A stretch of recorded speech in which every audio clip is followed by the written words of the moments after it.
सभी को नमस्ते करता हूँ और मैं मिथिलांचल से बिलोंग करते रहता हूँ और मेरा हरना ख़राब हो गया था, इसलिए मैं आप वीडियो डाल नहीं पा रहा था।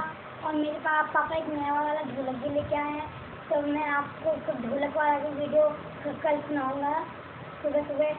अभी एक माता रंग का गाना सुना रहा हूँ। अगर अच्छा लगे तो वीडियो को लाइक एंड सब्सक्राइब करें।